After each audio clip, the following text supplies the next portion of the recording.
Welcome to Backyards and Bevvies. Grab your favorite bevy, pull up a chair, and enjoy the ride.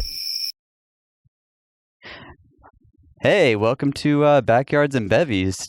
This week we have my buddy Troy Tracker Johnson on.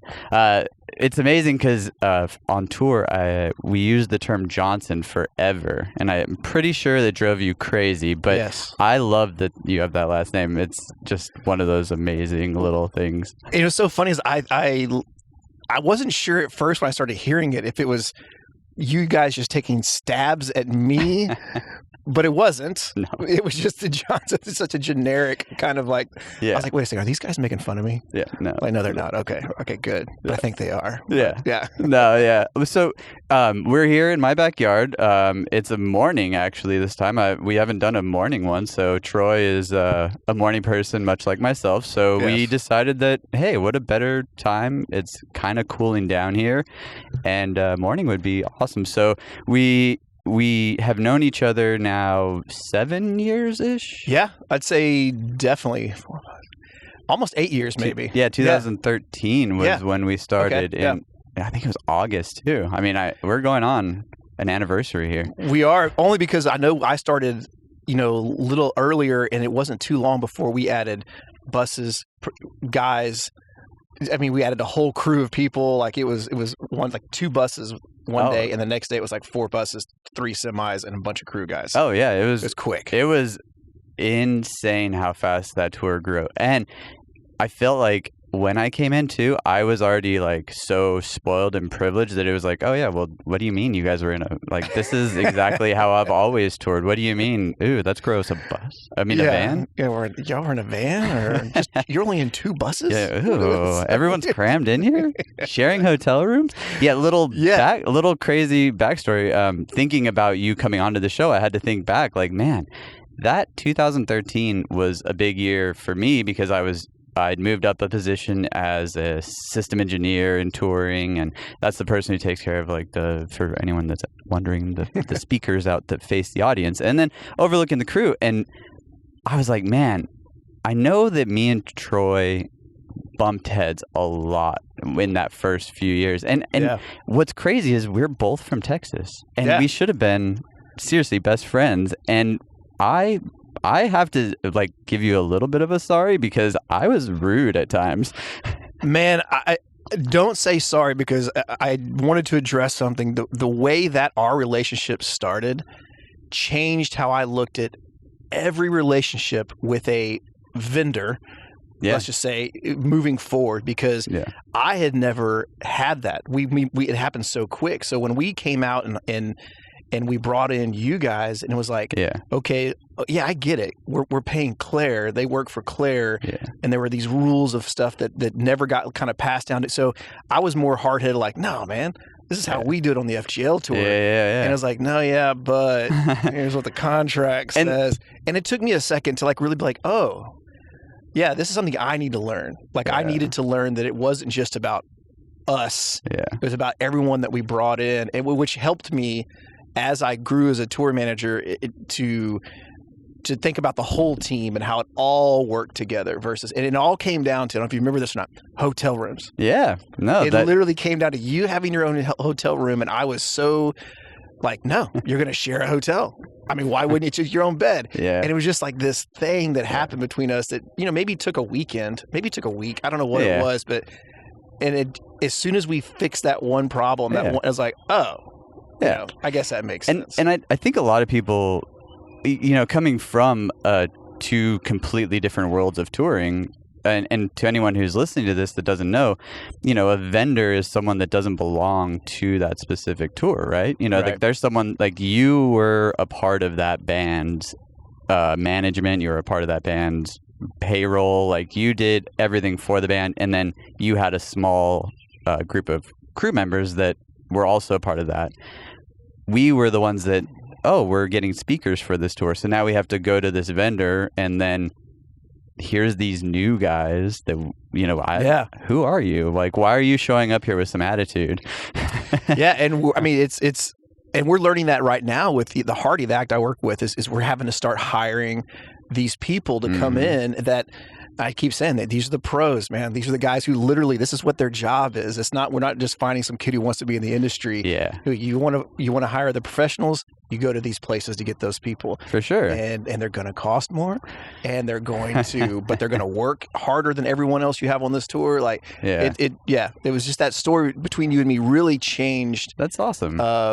How I approached a ton of tours. Yeah. And even now in management, I literally look back at that moment between you and I remind myself like, oh yeah, this has to be this way. Yeah. These people are the hardest working people on the tour. That's why we take care of these people. That's why they're going to cost a little bit more. That's why, so yeah. So our relationship definitely has changed for the better, my management skills. I appreciate that. And I know that, like, even looking back, I can take things the same way, like, and be like, wow, I could have approached it differently, and I think that, I mean, that's growing up in general and with anyone. But I can picture it. It was the weekend we were in Miami, I'm pretty sure. Yeah. And we had just we were opening for Luke Bryan.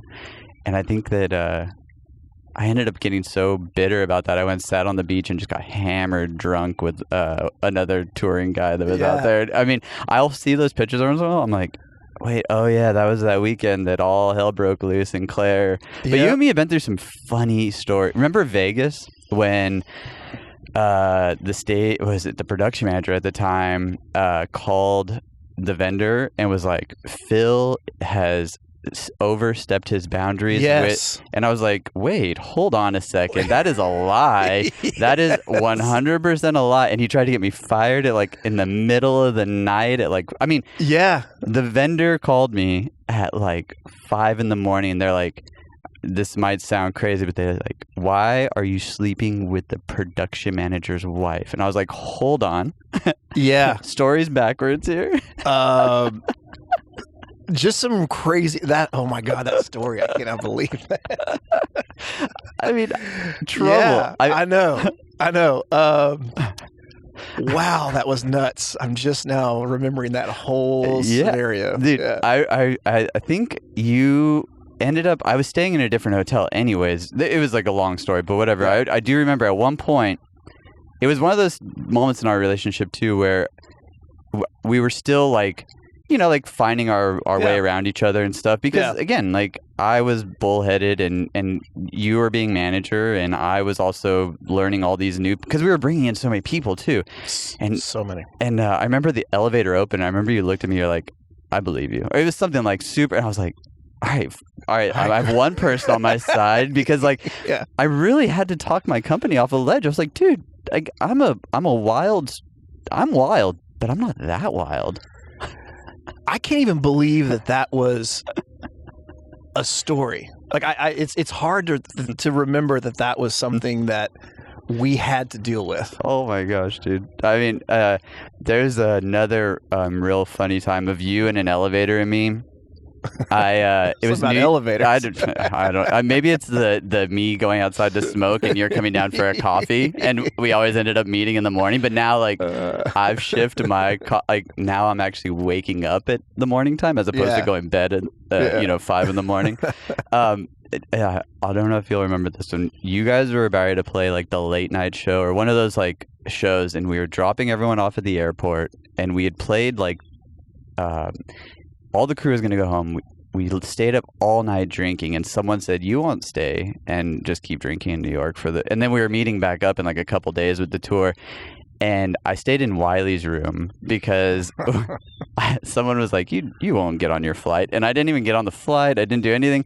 And I remember we were in like close to Madison Square Gardens. But again, like the door opened and you looked at me and I was just like hammered drunk. And you just shook your head this time, though. You didn't really have words for me. You just were like, oh, my gosh, this guy. I can imagine that look of just like, really? Yeah. And you like always wake up on tour from like a really bad hangover. Yeah. And you instantly are just like, okay, who did I annoy, piss off? Yeah. Like, where do I have to go apologize? And how much money do I owe someone? Oh, my gosh. Yeah. I mean, we had so many great moments like that. They're like, not that was a terrible moment by any means, but just like a moment that we remember. But yeah. And you being the tour manager, though, I think that you just have a different like you're constantly herding kittens. Yeah. And it's not just the band. It's like, okay. And especially like when we were growing, because you were now herding all the kittens. You're like, all right, boys, come on. Nope, stop that right now. And so I just want to go back, though, because you being in that position, where did you start in the business? I started, so when I moved to Austin, Texas in 94, I found these friends of mine were in Lubbock in this Texas music scene, and trying to shorten the story a little bit, but like I just kind of fell into this group of people that were playing around Texas, and this guy's name was Corey Morrow. Yeah. And I was just in awe of this guy who played acoustic guitar at Pete's Piano Bar every Tuesday night. And that's kind of how I started the obsession with just the scene in general and just seeing everything kind of go down. And I ran a daycare, extended care for kids. I started as a group leader, and I became like a center supervisor, and then I became, a floater that took care of all these. So I was a daycare. I wanted to be an elementary school teacher. So I technically wrote down elementary education as my degree. I would have never known. Yeah, but I never finished school, but that's kind of what I wanted to do. And in the process of doing that and working in extended care, I honestly, I'll go back and say extended care for kids helped me so much in being a tour manager. And just I had 18 kids that I took care of every day, and then after that I had 8 group leaders with their 18 kids that I took care of every day. And then after that, I became a floater who took care of 4 schools with group leader, a center supervisor, group leader, and 18 kids.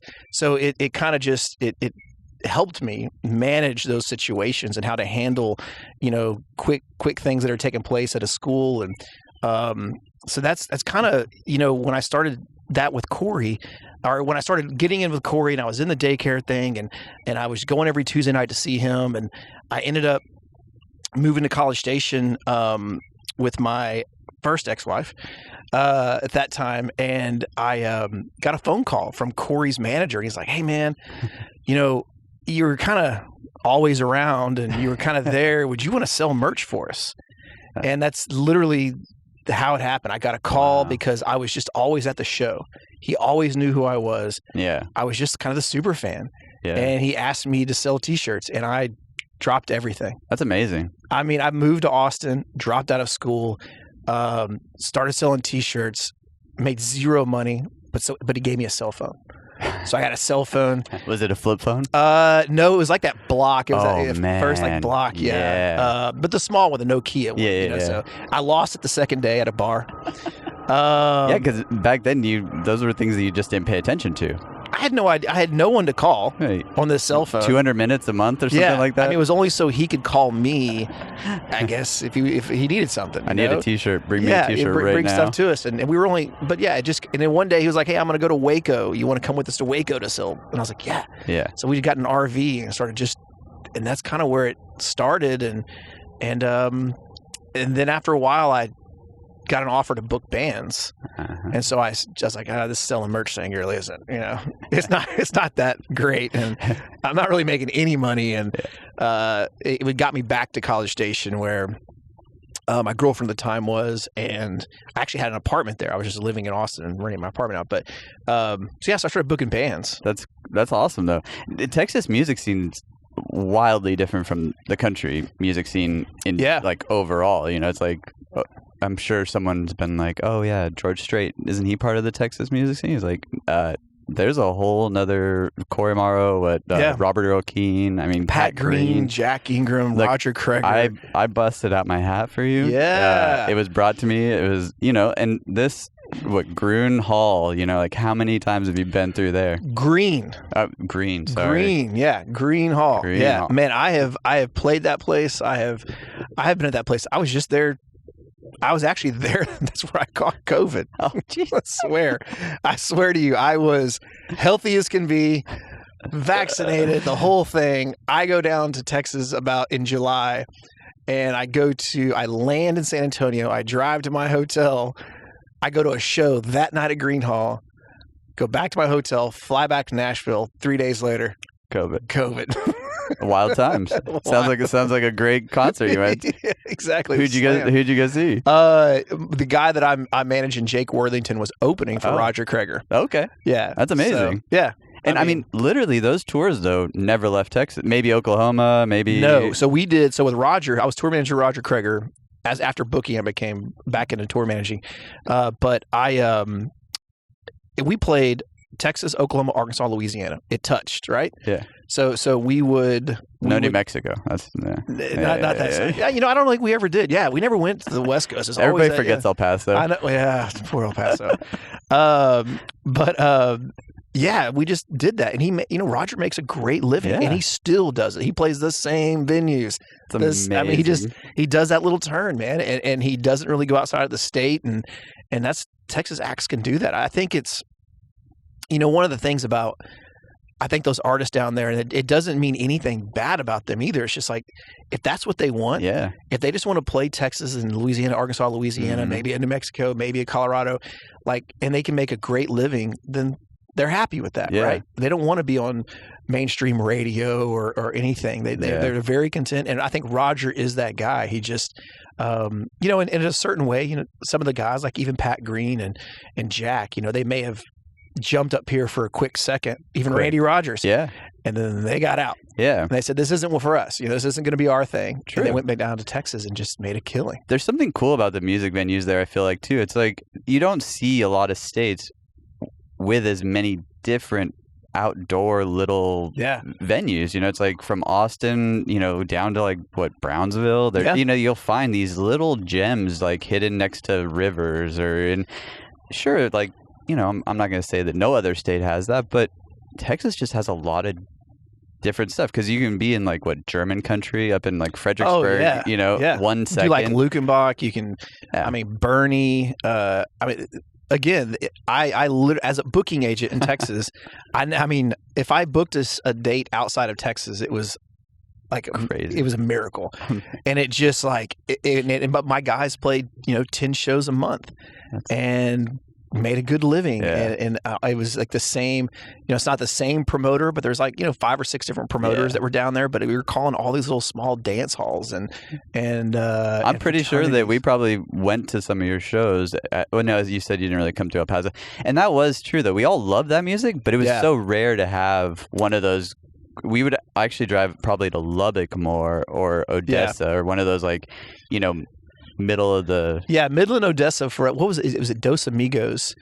Was a venue out in Odessa or Midland but El Paso was like going out of state. It was like, man, you got a show in El Paso? Oh man, it's like, God damn, you gonna route that thing? It's I don't know. It's like a 16-hour drive from San Antonio to El Paso, and you do go through a completely. It's like, whoa, did we just leave this the world? Where are we? It gets so deserty and it's the only part of Texas that is a different time zone. Yeah. God, I didn't even think about that. El Paso is a different time zone. We grew up in El Paso and be I people would be like, "Oh, where are you from?" I'd be like, "Oh, El Paso." They're like, "Mexico?" I'm like, "No, it's part of the United States and Texas. We're here. I don't have to travel with a passport." Citizen. Now it's funny because now I'm covered in tattoos, so automatically I'm either a drummer or a tattoo artist. Right. And then the minute someone asks me "Oh, where are you from?" I'm like, "Oh, sorry." They'll always start "Oh, are you from LA?" And I'm like, "Definitely not from LA." Yeah. Hey, I have nothing wrong from anyone from LA, but I am definitely not from LA. Then I'll be like, "I'm from Texas." They're like, "Oh, Austin?" I'm like, again, I know that I probably look like I'm just dropped right in the middle of Austin, but I'm from El Paso, and it's then blank. Huh? Yeah, El Paso. Interesting. Huh. And I feel like there's so much there, but again, I grew up there, so. I have another great friend, Blue Sanders, who's from El Paso. Yeah. So I know 2 of y'all. Well, you like the band At the Drive-In, I'm sure. I do.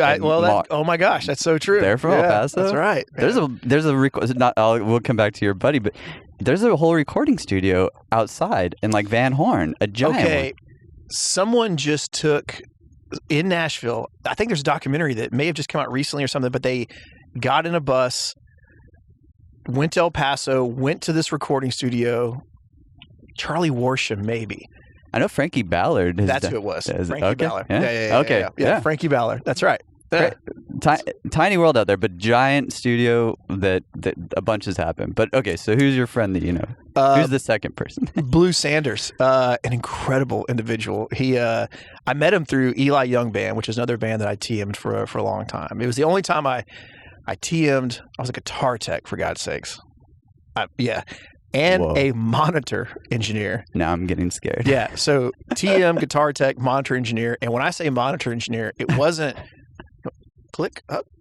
It was that. It was up and down. There was no tweaking of things. There was no tweaking. Up and down. Like they would set it during sound check, and then I would just stand there and like guitar tech and look over like, kind of turn something up. You need this. Okay. Yeah. My bad. But I can still put it down as a monitor engineer. I think I could probably fake my way through a couple gigs. Maybe not at this level, but a smaller level for sure. I'm not going to lie. I'm pretty sure I've done that as well at the big level. But I met Blue through EYB. He was a songwriter and a photographer. He was out with them a ton. And he actually also is an author. He's written a book about his father who MLS and ALS. Wow. I said MLS. I was like, wait, that acronym sounds ALS. very... So it's an incredible story about him and his dad and how his dad got ALS and he went back to El Paso and helped him he wanted to build this car with his dad before his dad passed away. And unfortunately his dad ended up passing away beforehand. But he ended up finishing the car. It's a great book. I'll have to look at that. Yeah, I'll give it to you when we're done. Good dude. And he actually lives in Nashville now. He's a songwriter, still a photographer, and just kind of, making his way through the city still. But one of my greatest friends. He's such a good dude. Like you can't. That's cool. It's like one of those things where you don't talk to someone for 6 months or a year, and then the second you kind of see them again, it's like, boom. Why do we not hang out constantly? Do you go get tacos with him now that you have that? I mean, because I'm going to say that any person from Texas, like when you guys do hang out, is there like Texas love? He gives me crap all the time because I do not invite him to tacos. But because I've had a couple of Taco Tuesdays at my house or just breakfast tacos at Tempo Tacos here in Nashville, which are the best. I always see you posting the best place for breakfast tacos in Nashville, Tempo. Unbelievable. And it's this family from San Antonio. And like, that's all you had to say to me. Yeah. Oh, there's this family from San Antonio. They're making tacos off Nolensville Road. I'm in. Like, and they're unbelievable. And it's a cool, like, their coffee is great. It's a cool setup. They have music in there sometimes. It looked like handmade tortillas. Oh, they're definitely handmade tortillas. Okay. Homemade, fresh, handmade tortillas. It's very authentic, South Texas. I will say I thought El Paso had great Mexican food. No one will beat my grandma, but I feel like that's just because I'm part Mexican and my grandma rocked. Yeah. But when I moved to San Antonio, the taco game like went way up. I was really surprised. I don't think I even loved tacos as much like growing up in El Paso. Then I moved to San Antonio, taco love. Man, I think it's a different taco. There's some... I think I almost feel like El Paso, when I've been there and I've eaten, it's in a way, it's a more authentic style of Mexican food. 100%. And that, man, to me, I get so much crap for like Tex-Mex, man. That is like, your home? That's my home, man. I mean, Alamo Cafe? Yeah, I like it. They're good tortillas. I was going to say the tortillas are always tortillas my favorite. Are great. Queso's good. It's not my favorite, place in San Antonio, but I mean, there's so many great places. My daughter actually just started college in San Antonio, so now I get a way better excuse to go there all the time. 100%. And I'm always trying to get her to venture out to Mexican restaurants. And she's like, I'm fine, Dad. I'm good. You're like, come on. Like, you don't want to just tacos down there on the Riverwalk. And she's like, I'm good. I'm like, she's sheltered at the times, but yeah. You want to know one of my guilty pleasures of food in Texas is Taco Cabana. 100%. There's something unreal about that place. It's like the Ruth Chris to the steak. It's still like a chain, but 100. It's so good. And they're kind of closing down there, I feel like. I feel like every now and again when I drive through, I'm like, that used to be a Taco Cabana. You know what? I feel like that is a real statement because I too have maybe it was during COVID. I asked my buddy, I was like, hey, you been to Taco Cabana lately? He's like, dude, they're closing. I was like, no. I mean, that breakfast, just the beef fajita, I mean, it's all about the homemade tortilla. Yeah. I mean, you could almost wrap anything in a homemade tortilla and I'm going to eat it. But yeah, homemade tortilla. I used to work at Hooters in San Antonio. Of course you did. 281 in Bitters. Okay. Shout out to my old Hooters friends too. But one of my other things is we would obviously go out drinking all night, like Lone Star or some, really cheap beer. Yeah. And on my way home, I would always stop and get a chorizo and egg, cheese, and bacon. I would just stuff it, burrito from Taco Cabana. I also gained at that time like 400 pounds. Yeah. Like, it was delicious, but Texas food to me, I don't know. Traveling the world, I love eating new things, but there's always something about me and that Tex-Mex Mexican food. Yeah. Now, what brought you to Nashville? A really bad night in Fayetteville, Arkansas with Eli Young Band. Okay. And at the end of the night, I end up calling my good friend Jordan Powell and saying, dude, I gotta get a new gig. And love those EYB guys. We're friends still, but it was a bad night. So how many years have you been here then since that night? Man, it's hard to tell. I feel like my whole life, but I guess I lived in, even when I moved up here and got my first gig, I still lived in Austin, and I have been so fortunate that the artists that I've tour managed have let me live in Austin. I would fly back and forth. That's amazing. But I would say permanently owned homes here for about 8 years, 9 years, something like that. Okay. So, but I've probably been working out of here for 12. Yeah, I was gonna say, I feel like I always see you in Texas, but again, your daughter goes to school there, and I for some reason I was just always like, man, like I know he lives here. Yeah, I love that you kind of sort of think like, man, does he have 2 houses? I don't know. This is awesome. Doing that well, no, but I do. I love going back and forth. But I called Jordan. He lined up 3 interviews for me. He bought my plane ticket with his points to fly me up here. I did 3 interviews. And it was with a band called Gypsy, Lady Antebellum, and Chris Young. Whoa. And I took the Chris Young gig. Gypsy, Lady A didn't have anything. This was like nothing going on at the time, development act. And Chris had just come off Nashville Star and had some stuff going on.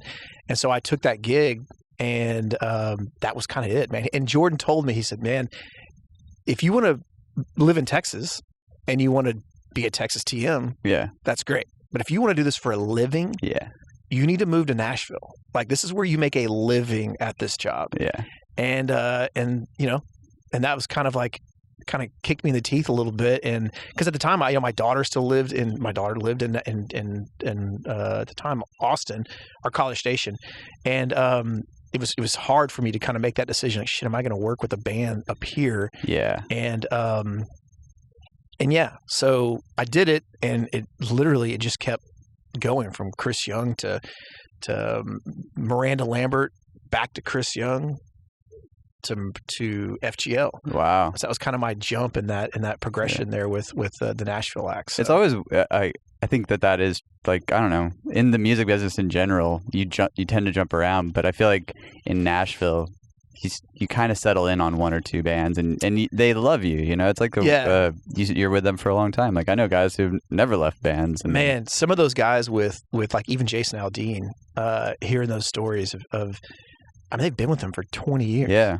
And or even Luke and some of the older bands too. Yeah. But that's kind of one of the things, like when I made this decision to leave, depends on who you ask, whose decision it was for me to leave EYB, but it was late. But I thought I would maybe do rock or pop or something different. Like, I just had this idea of, like, man, country wasn't it's not what I listened to. Yeah. So did I want to, like, work with bands that I actually listened to and stuff? Oh, that's a rough one. It's the wrong answer. Yeah. You don't want to. Yeah. So. And then you don't like them anymore. Exactly. And I got a few phone calls and to interview for stuff, and everyone I kind of talked to was like, man, I think you're really going to like the country world. Yeah. Like, it's it's a little more family. It's a little more, the pay's not better, but if you look at it in the long run, it might be like. I kind of went back and forth, but you're not going to end up in Latvia on tour or nothing like that, right? Or like, yeah. It was just kind of like, all right, I kind of made the right decision, but for a quick split second, I was like, man, do I want to work for like Wilco? Yeah, my favorite bands, and luckily. Like you said, I want to keep my heroes and my guys that I just idolize. I don't want to know them. You don't. I don't want to know them at all. You want to stray away. And I was going to ask you this actually because I think it is kind of an interesting question and like how people got into the industry and all that stuff. But my question to you is going to be, if you weren't in country, what would be the genre that you would? Yeah, I mean, it would be that like, I mean, Americana. I don't know. That's still kind of a country world, but like. Wilco, Ryan Adams, the National. It'd be that kind of rock, that kind of college alternative rock kind of scene. I just I could see that. Yeah, I think that would definitely be the genre. Dude, it's raining. Dude, I think this is the coolest thing about doing this outside is that we, crazy as it is. You have this amazing umbrella. It's the worst part about this amazing umbrella though, that it is not waterproof though. So I found that out the hard way. So the clock is ticking. I did check the weather and it didn't seem to be crazy. So hopefully this passes pretty quick. And I mean, again, I think that's the funnest part about doing this new style of podcast, or I shouldn't say new, like interviews are been around forever, but I didn't want to do it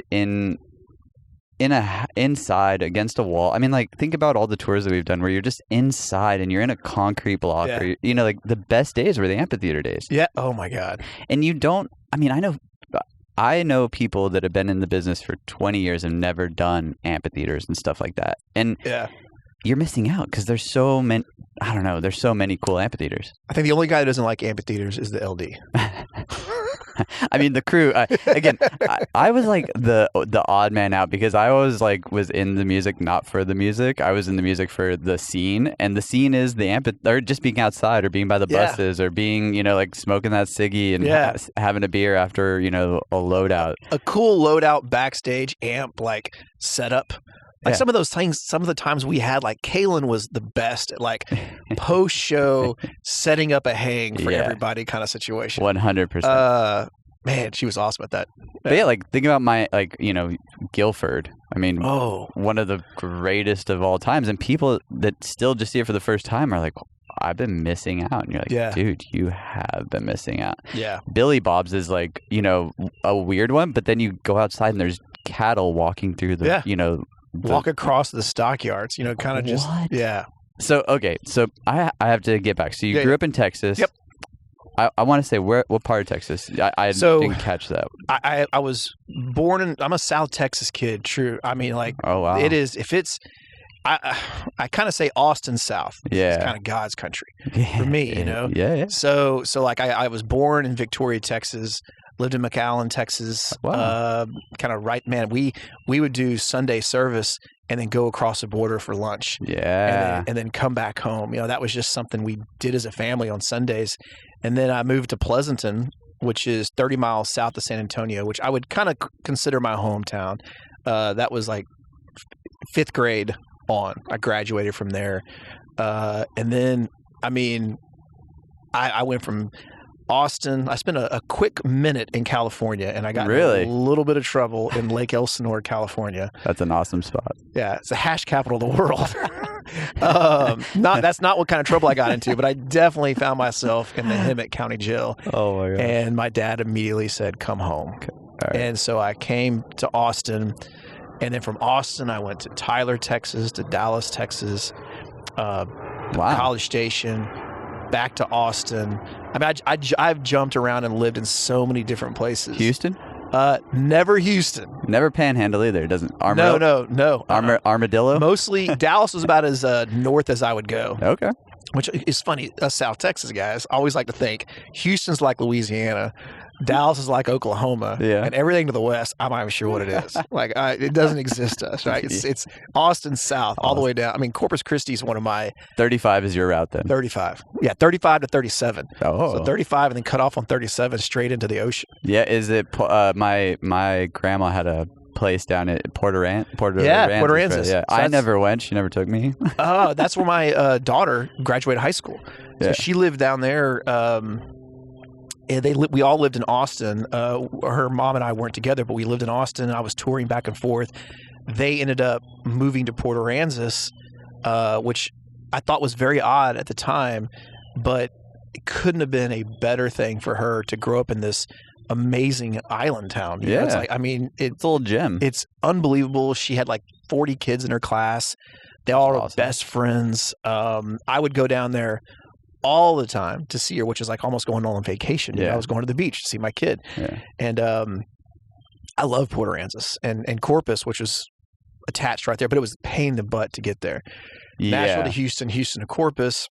Yeah, there's always like this weird 3-hour layover, although I could have drove there in 2.5, and then the 45-minute drive over the island. So, yeah, but man, love South Texas. So there's not many people. You said Harlingen, right? No, McAllen. Yeah. Sorry. My cousin's from McAllen. So but that's down that way. Like it is down that way. Because the only thing further is Harlingen, right? Edinburgh or Harlingen. I guess those are the same. I think Edinburgh and Harlingen are side by side, but that's like, it's right there. And then you are, I feel like we would be across the border in 20 minutes. Oh, 15 minutes. 15, yeah. I think out my front door in my Ford Escort. Yeah. Doing about, 70 with a cigarette out of my mouth, a beer between my legs, on the way to park my car and walk over. Yeah, maybe like 25. Yeah. Was it a quarter to get over? Man, I can't remember. I was so young. But we would drive over. Oh, you guys would drive? Okay. We would drive over. I know some over. people would. El Paso and Juarez was a little bit more hardcore. A little different. A little bit different. A little different. It was easier to walk over. Yeah. But we used to. I used to play shows over there. Wow. We used to play. No, I'm thinking of Del Rio, Acuna. I'm thinking of Acuna. Yeah. So we used to play shows in Acuna. So this promoter had this venue right across the border. I think it was called the Cadillac Bar. Might be thinking of two different places. But anyway, they would bring us over and play shows in Mexico, and all the college kids would flock into Mexico that night. It wasn't the locals that were coming to the show. No. But yeah, Juarez. I don't think I ever crossed over into Juarez. It was fun. Yeah. I mean, the first time I went over, I was 13 as a kid, and I remember ordering a Jack and Coke because that's the only thing I really knew. And I'm pretty sure I let the bartender choose it because I just was like, I don't know. What do you want? I have no idea. This isn't even my ID. I just paid $10 to drink. I thought you were choosing everything for me. I was going to walk in, hand me a drink. I do have a crazy story about going to Mexico. I was supposed to go to Mexico City with my best friend, Kent, and a good friend, Whitney Blanton. And we went to Mexico. We crossed the border. What age is this? This was roughly 17. Okay. Something like that. 16, 17. Okay. We cross over. We have this crazy time. I might have been 18. And we come back to our hotel room in Del Rio's. I think it's where we're at. And somehow from getting from the hotel room to getting to the bedroom, I had pushed my buddy Kent into the pool, which made him mad, which made my friend Whitney mad, and they both beat me up. They beat you? Yeah, I have a scar on the back of my head where they had busted my head open. In Mexico? Well, we had made it across the border. Over. We made it back right across the border to the hotel room. Oh, my gosh. I left the hotel room, somehow walked around Del Rio, made it to a bus station where I passed out at a bus station in Del Rio. Safe. Yeah, and my mom woke me up at 4 a.m. And I guess I had called her. I was bloody. I was in a bus station. Like, it was just a terrible. And I mean, how I survived this situation. She puts me in the car, takes me back home, and I'm like, my best friend Kent and Whitney just beat the heck out of me because I pushed Kent in the pool, and obviously that story is great because every time I see Kent, I'm like, man, you see this little scar on the back of my head? Like, one of them just check this out, just kept going to town on the back of my head. They went in. Yeah, so I never made it to Mexico City, which I want to go so bad. Have you? So you still have never been? No, and it's my friend Lloyd and I want to go. We tried to go before. At the time, we were with two girls who would not let us go to Mexico City, but we I want to go so bad. It is wild. And I'm not saying wild in the sense like you like party all night long. Like you can, obviously. But flying into Mexico City starts like hundreds of miles before you even reach the airport. It's 25 million people there, and you just come in and you're like, whoa. So you're just like, this is insane. Like, because you've flown into big cities before. Yeah. It's in my opinion, it's even wilder than flying into like New York City. Wow. Just because there's just so much everywhere, and then you actually go. I think you come from I guess it all depends on where you're coming in, but it's down.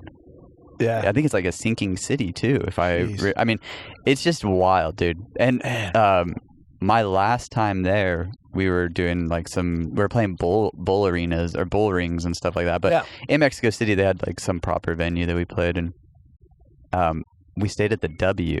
And I walk into my room, and like you're always like, all right, let's see what these rooms are about. Like the W is usually nice, Intercontinental is nice, whatever. I walk in, and there's a hammock in my shower. My shower is the size of like, let's just say maybe it was like 800 square feet. It was like its own room. Wow. And I had a hammock in there.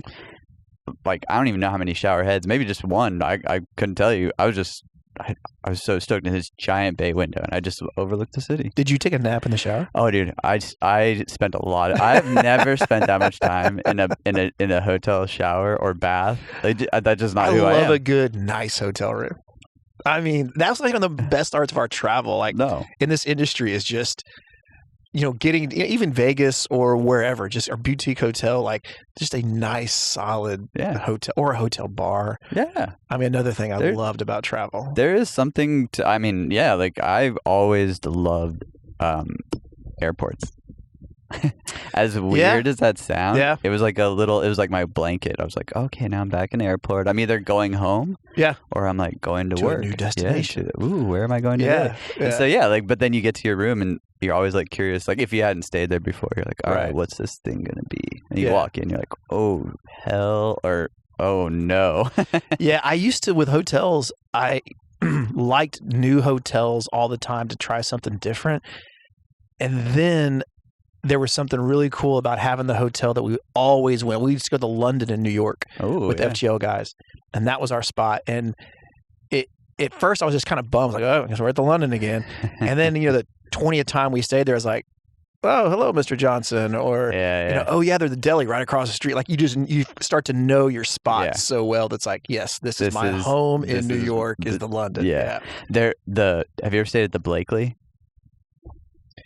I don't think I have. I just remember it because we were there with Paul Simon all the time. I think it's the Blakely. Yeah. It starts with a B, whatever. It's been a few years. But there's velvet on the walls. And I used to just like get hammered and come through, and like I drew some really obscene things on there, but at the same time it reminds me of that movie Get Him to the Greek, where he's petting the furry wall. It's like this is a complete tour moment right now where I'm just hammered in New York. I'm like full on pizza and booze, and I'm just gonna rub this wall for you just wake up, you're just like sleep with your face against the wall, like standing. I mean, I'll always miss those parts of touring because like now I'm off the road. I have a little boy and stuff like that. Yeah. Those are the moments I'll miss. I'll never miss the line checks and sound checks that are going awry and any of that. But I mean, I think that there's like something to be said too. Like we've had the privilege or we've had the opportunity and any word you want to use. We've been very spoiled to see the world in many different views, like Australia and all these places. I'll tell you this though. I talk about moving to Texas though more than any other place in the world. Like I miss, and again, I know we keep coming back to Texas, but like I really truly love Texas. Like as a place where, like, okay, like I'm trying to think of if I was to go back, it'd be Fredericksburg maybe. Just because, like, it's such out there. Like, not a lot of people live there. I don't want to go to Waco. Like, I mean, I don't want to go to any of these places that there's a lot of people. I want to, like, go somewhere where it's, like, peaceful and quiet because of the times I've been around the world and seen serenity in a hotel room or, just, like I'm going to build that shower now in my dream home, kind of deal. Yeah. I'm definitely North San Antonio. I mean, whether that's a Bernie or, even Fredericksburg is kind of out there a little bit, but like it's going to be between Austin and San Antonio. That hill country. It is where I will retire. It's where I will live. If that's 5 years or 20 years, I don't know, but I'll definitely end up back there. Do you know if the Boktoberfest still goes on? Yeah, in New Braunfels. Yeah, it was like Shiner. Oh, they do one in Shiner, and then they do Wurstfest in Wurstfest in New Braunfels is unbelievable. If you haven't done that, I don't know if they do Boktoberfest anymore in Shiner because that was amazing. Yeah, I haven't heard it in a while. You know, even with Morgan and then with FGO, they were sponsored by Shiner for a while towards the end. And I don't know if they still do that or not. Oh man, but if you can make it to Wurstfest in New Braunfels, because it's just all of that's like up, you know, in that same area. And it's just a fun. It's like German up there. Like they have a bunch of like kolaches. Oh man, I always see you posting things on kolaches too, and I'm like, you got to get so just to give these guys a quick plug. But Kolacho is the name of the company, and it's this husband and wife that they're not from Texas, to my knowledge, but they've traveled there enough and they learned how to make them. And they're literally the only company in Nashville that I know that are making straight up legit kolaches that we grew up from. Cream cheese. They made a poppy seed kolache one time, which was my favorite at the Czech stop on 35. But yeah, it's great. They do a bunch of farmers markets. But where are they at in Nashville? So they're just doing farmers markets. Oh, I found out. Up. I became such a fan of theirs. How I kind of latch in on certain food stuff, and I met them through the farmers market or online, and then on an Instagram ad or something like that. And then I found out they were here. I went to their pop up like one time at 12 Tap Brewing Company or something, and then I went to their farmers market stuff. I started getting them all the time, and then one day I'm sitting in my front yard. And they drive by, and it's like, "Hey," I'm like, "Tracker?" It's like, "Yeah," and I'm like, "I'm not stalking you," like I swear. And now we've kind of become friends, and that's awesome. Yeah, I was weird enough. I was like, "Man, I'd love to like make them with y'all one time." Yeah, like really get in the kitchen because they use Citizens Kitchen, which is a cool area. There's one in East Nashville and one in West Nashville that they open their kitchen up to independent companies like that, like people that are cooking for farmers markets, or you kind of rent the kitchen. I'm not sure exactly how. I think they give it to you for a couple hours or something like that, and you can go in there and cook and create your food, and then you can sell your food through there. So it's a really awesome opportunity for like mom and pop shops kind of to open. That is really cool. Maybe we could do something one day where you could hook me up with the owner. We could have him on here, and then we can like maybe showcase you guys cooking them or something like that. I mean, I would love it. I just don't get out as much as I probably should. And I'm always like, man, I really need to go try all these little Texas places because, again, I freaking miss that food. Man, if you want to meet me at Tempo one day for some breakfast tacos and some coffee off Nolensville Road, I am definitely let me know. I am in. I did wear one thing for you today. So I have a couple of presents from Texas. Okay. But I know that you're a big fan. Oh, dude. I almost wore. I did this specifically because it doesn't come out a lot. Yeah, Witten. Oh, it is. Yeah. Because the other guy that I would want was number 8. Oh, but yeah. At the time, they didn't have a number 8. So man, I got my jersey at home is Witten. Mm-hmm. So I have 2 jerseys. Well, now I have 3, but I had 2. I have a Roger Staubach throwback jersey, which I don't wear very often. It's kind of more of a collector's item. And then my Witten is the one I wear for all game days. The other day, the Cowboys email list sends me this like discount code for the gift store, the merch store, whatever. And so I log into it, and the Dak Prescott jersey is like $20 off or something. I don't know what it is, but anyway. So I just got my first official Dak Prescott jersey. So I got a Dak, a Witten, and a Roger Staubach. Which I don't wear, but yeah, excited because I'm wearing my Dak on Monday night. So have you been a Cowboys fan your whole life? Whole life, I was born a Cowboys fan. I mean, there was no other option. Yeah. My dad was like you, 100% in. I always joke around that I have the star tattooed on my chest, and I do have a star tattooed on my chest, but it's just to cover up a really terrible tattoo I had one time. But I started doing these Make-A-Wish Foundation events in Dallas with this artist, Max Stalling, and it somehow got tied into like old Dallas Cowboys guys coming around. Awesome. So, guys like Randy White and Charlie Waters, Cliff Harris, just some older Cowboys. They were always end up at these events. So I ended up meeting these people, and I had an amazing opportunity to meet Roger Staubach a couple times. His son Jeff ended up being a really good friend through Max, and which even made it grow even more. At that time, I was living in Dallas, so it was just, it was past all the Super Bowls and everything, and so I was a massive fan. But then, kind of getting into this family situation kind of made it even bigger, and it's the one thing I think, like, my addiction is coffee and Cowboys. Man, I mean, like, it's something I'm just not going to pass on. How many games have you been to?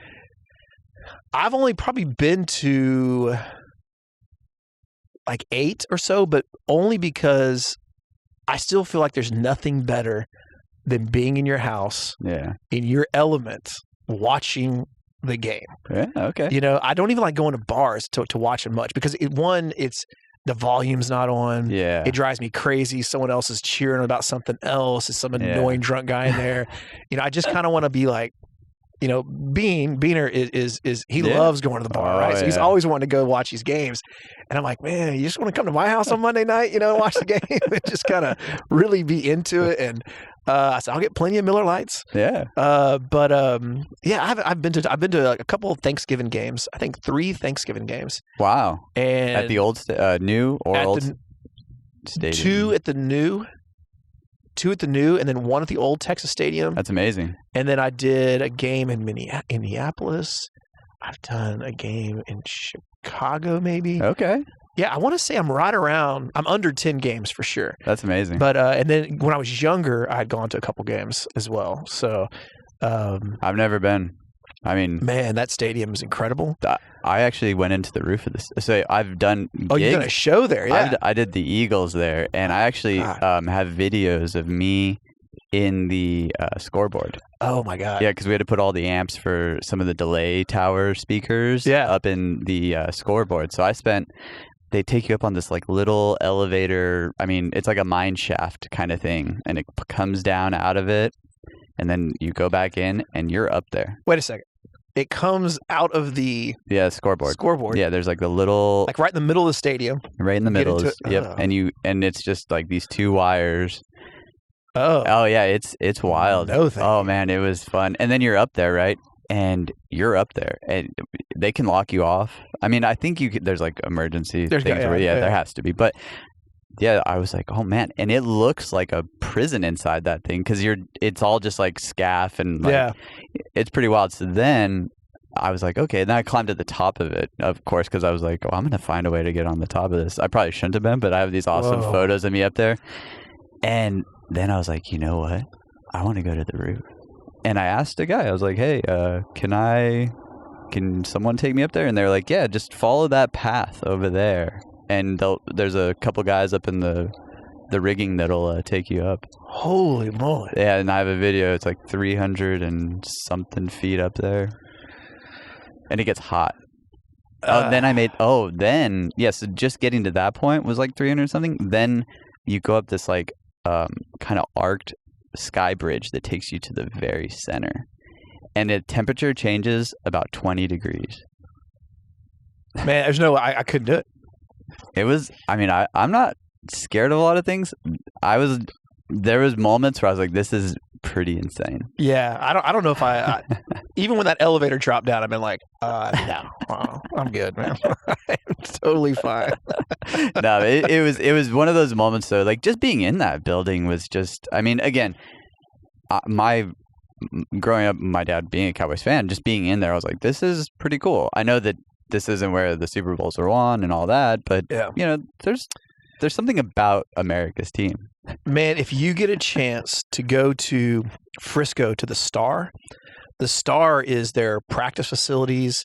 It's where literally their indoor outdoor practice facilities are, but it's also the indoor facility is where they host high school games. Oh, okay. You can take a tour of their practice, of like their locker rooms. They take you on the field, the weight room. It's incredible. It's like nothing you've ever seen before, and you feel like if you are a Cowboys fan, you walk out of there just like bowed up. Like, man, awesome. this is incredible. It's really it's called the Star. It's in Frisco, Texas. It's unlike anything you've seen before for a team. I'm gonna have to go check it out. And again, I think everything in Texas is bigger. Absolutely. I mean, we ended up, I'm not gonna say broke into, but one of the suites on the ground level of the was open backstage. So we were like looking for places to like go and just like chill during the show. I think I was there. I mean, I was there for a few days, so maybe I found it early on. Yeah.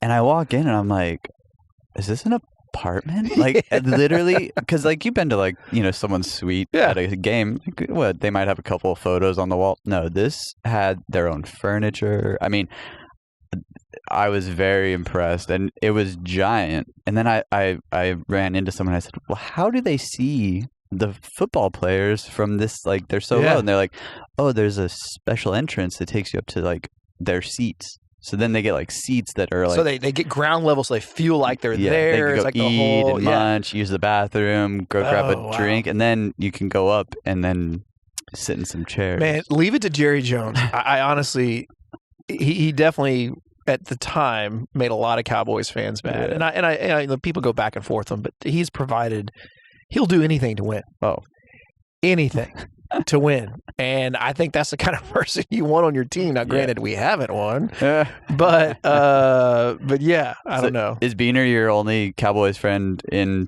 Nashville? No, there's a guy named Ryan Beaver, who is from East Texas. We kind of grew up in the scene a little bit together. He's younger than I, but we have a little text chain where we kind of all day long on Sundays, kind of going back and forth about the Cowboys. So that's pretty cool. Well, okay, so you're obsessed with the Cowboys, and then we never got to the beverage though. But you're obsessed with coffee, and I knew this before you even told me. I just always touring with you and seeing you. I've always seen you with a cup in your hand. Not a red Solo cup. Not a red Solo cup. No red Solo cups. My wife was in that music video. Was she really? Yeah, she's in at the end, just hammered drunk. Oh, with a red Solo cup. That's hilarious. So you can always give her a hard time. I will. Nobody wants to be a red Solo cup. Not because it's not a good song. It's just very generic. Yeah, coffee has been like, man, it has been a part of my life in so many situations. Yeah. In the absolute best times of my life and the absolute worst times of my life, have somehow revolved around very immediately a cup of coffee. Yeah. So like I worked at a coffee shop called Distant Lands Coffee, a roaster. When I moved to Tyler, Texas, right out probably 99. I moved to Tyler, Texas, and I needed a job, and I got I worked on coffee machines in like this roasting company. Interesting. And as I did that, I started to learn a little bit more about roasting, and I would go into the roaster and kind of talk to him a little bit. And then I would talk to the salesman, and we just talked about brands of coffee and types of beans and how you roast. And it just became part of the gig for me. And they would give me like, a half-pound bag of coffee every couple weeks. And so I just started to love coffee, and no cream. Black. Really? Yeah. I have to say though, like, I'm not a big coffee drinker, but dude, like, I can see now why. Yeah. I always questioned it. I'm like, yeah. Is he always drinking coffee? Man, it really, it's if I'm going to be addicted to anything, I'll take coffee, I guess. But that's not it. So, okay. So black. Is it dark? I'm more of a mild, a medium to light roast guy. I'm not an overly dark guy, which is why you won't find me like drinking Starbucks coffee. Not that it's overly dark. I just feel like the way they roast it. It's a little bitter to me. Yeah. And so if I do have to get a Starbucks coffee, I will get an Americano, and I'll put I'll try to put as more water than the espresso to it. But yeah, I'm not overly bougie about my coffee either. You don't have like the press and the. I mean, I do a press in the morning, but man, I also love a good like convenience store coffee. Circle K. Yeah, I mean, I'm not against that. Bucky's. Bucky's. You never go wrong with Bucky's. Best coffee and restrooms in Texas. Yes. Yes, and it's kind of, a friend of mine, Lloyd, and I, we're starting this coffee company, and it and the whole premise behind it is we just want people to enjoy a cup of coffee, and it's not about a bougie bean or a fair trade bean or anything. We just want to find a good bean. We want to roast it properly, and we want to have a good cup of coffee for people to wake up to and have, or in the middle of the afternoon to have.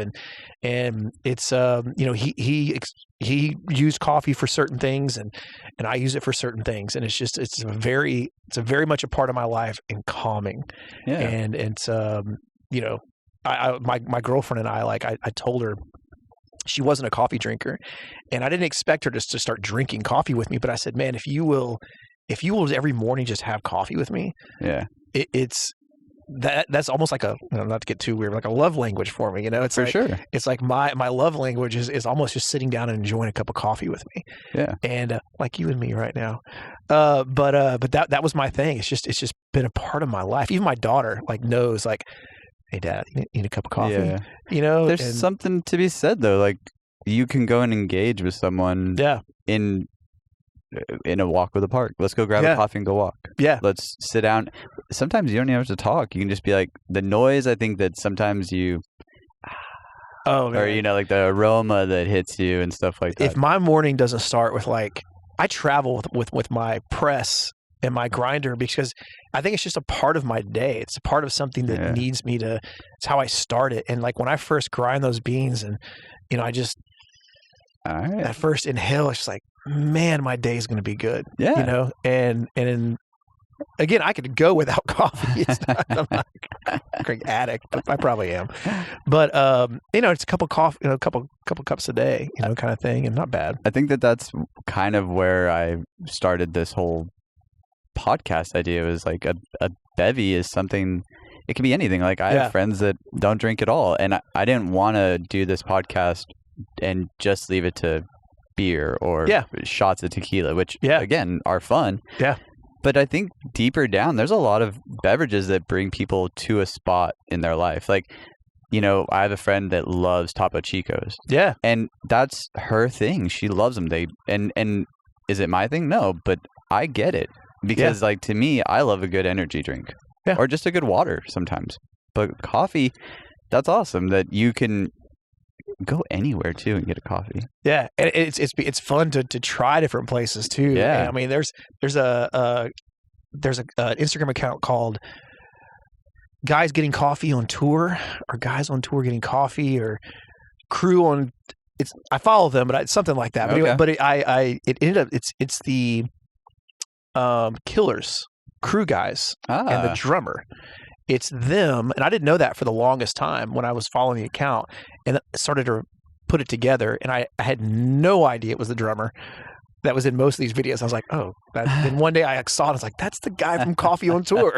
That's good. And I was like, I knew him from this Instagram account doing tour, getting coffee around the world. Yeah. And it's great because they go in and they just, all these cool places. And I've marked them, and even in Nerd Out for a minute, but on Master Tour, when you go into it and you can hit locations, and people can mark spots now. Mm-hmm. And so, pulling up the app, even when I'm not on tour, I will pull up Master Tour and see if anyone on the road, a crew guy, has marked a coffee shop, because I will trust them way more than I will trust a Yelp review or any of this. If I pull up Master Tour and some guy's like, you got to try Rev Coffee down in Atlanta. It's a great spot. That's where I'm going. Well, and unfortunately, that's definitely a privilege that we have as touring people, because you get onto these master tours, and unfortunately the general public will be like, what's Master Tour? Can I get on that? And you're like, unfortunately, no, we're sorry, but maybe down the road we can start something that's like a legit, just a coffee, finder. I think that's awesome though, that you have found, because you can go try a different coffee in different countries, different, I'm sure Mexico City would have some bomb, little hole in the wall places, Oh, I got to go to Cuba. Oh, man, maybe a year, maybe 2 years before COVID. And we landed and I went with Lloyd, and he kind of planned the whole trip, and we landed, and he's like, okay, we're going to walk down this a very scary alleyway during the middle of the day. And it was just it's a third world country down there. It's not, it's crazy. And there's this lady just sitting in a window, and she's just like, I said, yeah, 2. And she poured a little Cuban coffee up for us, and we just drank it right there, and we walked down to the next window. And by the time we kind of made our loop, it was unbelievable. Were you down researching your coffee place? No. Oh, We had this crazy, it was kind of right when they kind of opened it up a little bit, and they said that we could start going down there, and we did we did the whole proper paperwork of going, and we had 2 days.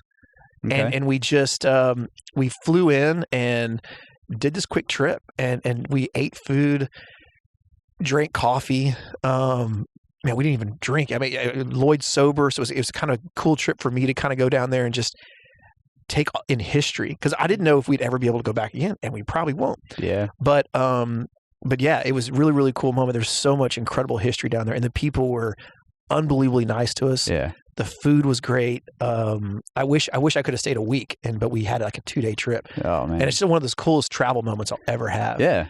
Because we did all this paperwork, and we filled out everything to go down there. We get to Fort Lauderdale, which is where from here to Fort Lauderdale to Cuba on Southwest Airlines. And we get there, and there's this couple sitting next to us, and they're like, "Are you guys going to Cuba?" And I was like, "Yeah." I was like, "So, like, did you guys get all your paperwork in?" And they're like, "Huh?" I was like, "Your paperwork?" You got all these paperwork. She goes, "Nah, man, we just walked over to that kiosk over there and filled out a form." I was like, "What?" I was like, we were so stressed out about getting it all right and done, and like, did you dot your I's? Yeah, I was Cross like, your man, we T's, got everything taken care of. Like, it's gonna be so. All you had to do was like pay $10 at a kiosk and fill out some paperwork, and you got into Cuba. Oh, dude, that is too funny. Yeah, it was an amazing trip, though. Amazing trip. All right, so back to the coffee thing with Lloyd. We'll be wrapping up here soon. But I really do appreciate your time. But I'd like to know, is this going to be a shop? Do you guys have kind of ideas, or are you still in the process of building? So we're still kind of building. Okay.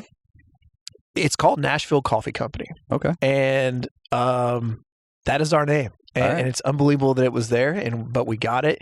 And we have... that is pretty cool. Yeah, we have sourced a ton of different beans, and we have done a ton of different tastes, and we finally have found our roast. Okay. And and it's actually a great story, because it ends up being Lloyd's family who lives in Brazil. Lloyd has family in Brazil, and they're the ones that are helping us, source the beans and from this location down there. So it makes it even a better story for us, because it is about family, and it's about us kind of coming together as it filters into even the crew things, like sitting in the morning. I remember Donnie like sitting on the stage having a cup of coffee before the truck's unloaded. It's all those little moments. But yeah, we're gonna do online stuff. We're gonna be really tied in with maybe possible tour catering, and we have a bunch of stuff kind of lined up on that. And I don't know if we'll ever have a storefront, maybe.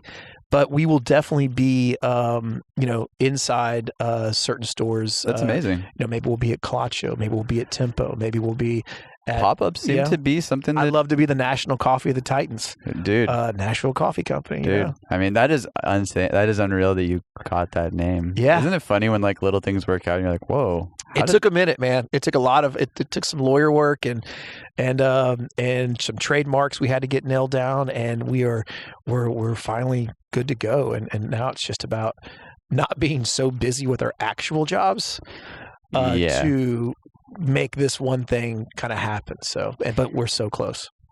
Yeah, I'm excited. Yeah, I think you should definitely, when you get it all like started moving, we should come back together, and because it'd be cool for us to be able to showcase things for people too, because we're talking about it right now. So I'd love to be able to link it and get let people know hey, this is where you can get these things. And absolutely, man. And I'll get you some. We're gonna have some good merch too.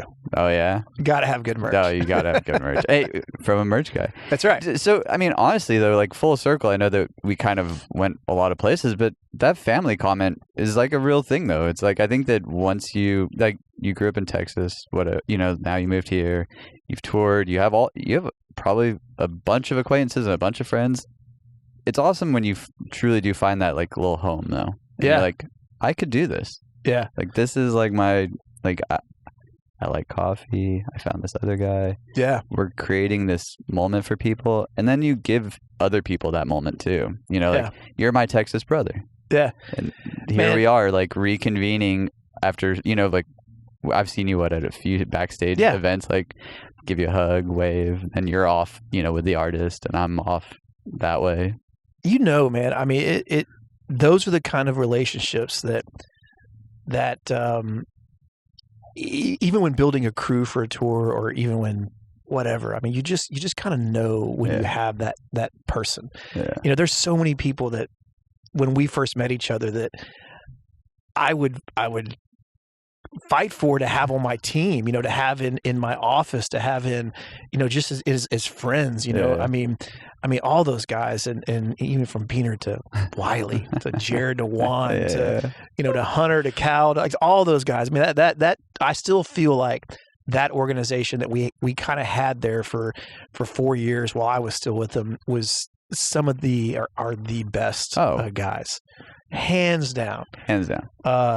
And I've done my best to grab some of them here recently too with the FGL. I heard, and which is amazing because, again, there's something I look back on it and I'm like, man, that really was a great time. And even if like I was like, again, we all go through our moments in life where we get jaded or bitter about something, and it's not even that. It's unfortunately something that's even deeper behind us. But looking at those people, like, I still see all those guys all the time. Yeah, a few of them have been on the show or will be on the show just because, like, they're friends that do really cool things, like yourself. It's like, I feel like as we get older, we really do see, like, who, like, it's like, there's family. Yeah, come here, let's talk. You know your real friends, even if they're not real friends, you know you can count on those friends. You know, and so I really, really do want to say thank you from the bottom of my heart, and Backyards and Bevvies, to you being on here, man, enjoying some coffee. So, as to finish this, we always do bottoms up. So I don't know how much coffee you have left. I got a little bit left. I probably have a little more, so I might have to do 2 bottoms up. I brought my horns too. Oh, dude, hook 'em horns. They're my little boy's in a hook 'em horns outfit right now. Nice. And so, hey, again though, dude, look, Van's family for life. I mean, I don't know. I think we're like long lost Texas brothers. Knuckle tattoos. I mean, you have a silver watch. Mine's not here today, but, you know, come on. All right, dude. Hey, much love, dude. Thank you very much. Oh, thank you. And keep us posted with all the coffee stuff. I will. All right. For sure. And everyone, I'll link stuff as I get it. Please just, you know, stay tuned. And thank you again for tuning into Backyards and Bevvies. Troy, Tracker Johnson. Later. Bottoms up, buddy. Bottoms up.